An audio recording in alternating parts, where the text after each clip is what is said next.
Well, this was total surprise. I never knew this video was going to play. I never knew she gave us a video. I swear to you, trust me. Well, she's special. Thank you, Mehmet, for your introduction. Thank you. I have so many people to thank. Tonight is very special to me. I don't want to make a long speech, but in my life, I have to acknowledge people who really play the role. And tonight is my time to acknowledge, and I will not do it again. This is the moment I'll do it. But having Lena said about her orifice, which is in pelvis, I'm sorry you're going to be eating, but this is all about it. If I say we cannot talk about it, they're going to say Seckin is being like, cannot talk about things. You know, it's a little bit anti-woman if you cannot talk about the things I'm going to talk. Put up with me. So it's ironical. Tonight you saw yemek sepeti, the pleasure of mouth, one orifice, and we're going to talk about the other orifice. Orifice meaning mouth, opening, right? It's the most pleasurable things we maintain our life with. But it can individually get us in lots of joy, but when their mouth and other part are together, it can get us into serious trouble. I want you to understand that. For that reason, I applaud the courage that ATS took to getting these two orifices together. Thank you. Thank you, Murat. Thank you, Larry.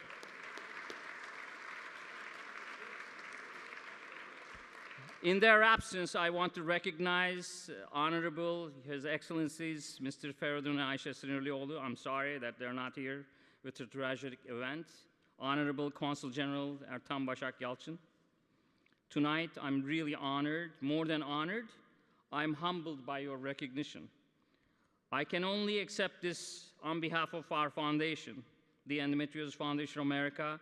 I can only accept this on behalf of 10 million women who suffers from this disease. I'm talking about 1 out of 10 women suffers this. Let me ask you, how many people heard about endometriosis before tonight? Honest to God, I'm not seeing much. It's all my tables that knows me. Great, this is the opportunity. So I am accepting your recognition on behalf of many patients who trusted me, who supported us. I would like to thank, she's not here tonight, but she couldn't be. I would like to thank Padma, the co-founder of this moment.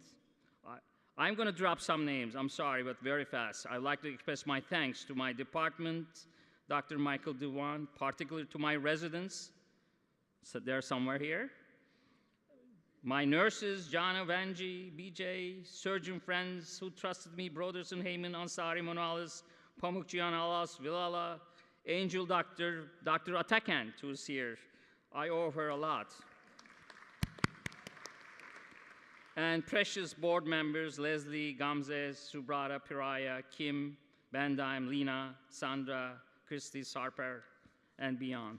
But more importantly, I express my immense gratitude to my wife, my children, Serin, Mina, and Timur, Larry, my future son-in-law, and words are not enough, obviously, for my mother and my mother-in-law. They are here in the crowd. I will ask their forgiveness and understanding for the time I spent in the operating rooms instead of being with them. This foundation was established to help women with endometriosis. Endometriosis is known as the Cinderella disease, the disease of lovesickness, the disease of hysteria. The word hysterectomy, removal of the womb, is derived probably from this, historically. It is underdiagnosed. It is the most misdiagnosed, untreated, mistreated women condition because it's a taboo to talk about women's period, and endometriosis is all about period. It's a disease associated and probably caused by menstruation. And I'm sure you will agree, the root of every discrimination against women is has one common denominator, that is menstruation, the period. That's what separates man and woman. Let's go back. 45 years ago, 1980s, President Ford's wife, Betty Ford, went under mastectomy for breast cancer.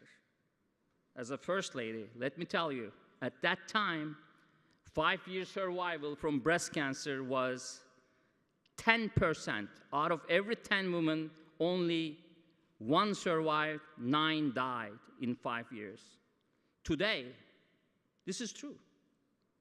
Only 1 dies, 9 survives. Why?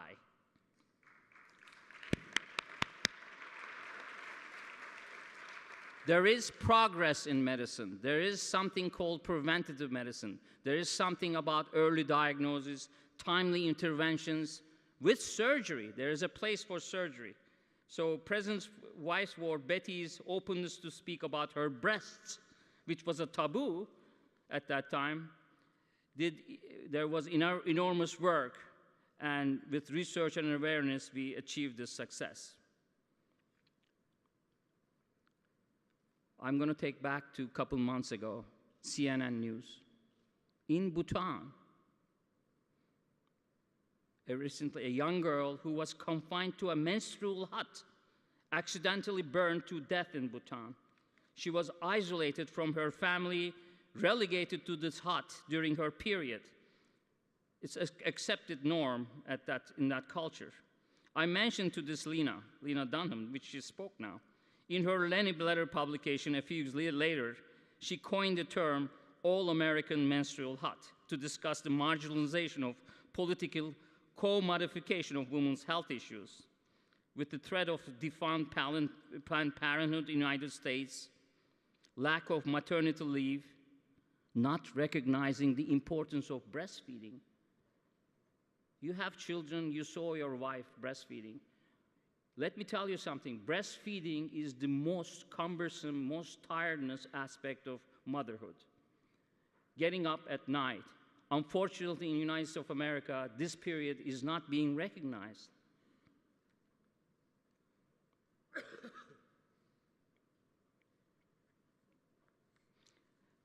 Going back to endometriosis, the disease is on the average 10 years of delayed diagnosis.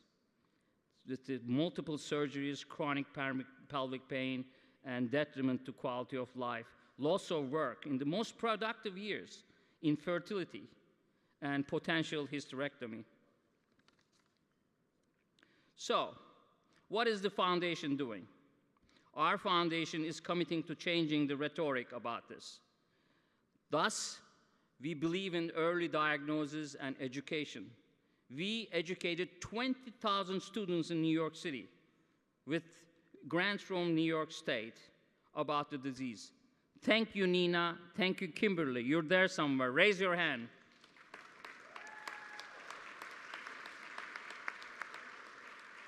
We hold yearly conferences for the education of doctors in advancing the science and surgery of endometriosis. Our research has been recently published in the most prestigious medical journal on the 11th of May, a couple weeks ago, in New England Journal of Medicine, on the discovering of cancer discovery on benign lesion.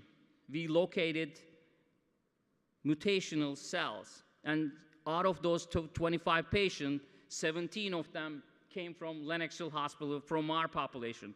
Thank you, my department. Thank you, my Department of Pathology. Thank you, my residents. We have gained significant ground on this path, and we have more work to do. I'm talking about starting revolution. And standing up for reproductive rights and justice is revolution. For this reason, it's important and meaningful for me that you gave me the courage by recognizing our foundation tonight. Thank you, John Sett, and thanks all the ATS team for great work organizing this evening. I congratulate my fellow honoree, although he didn't mention me.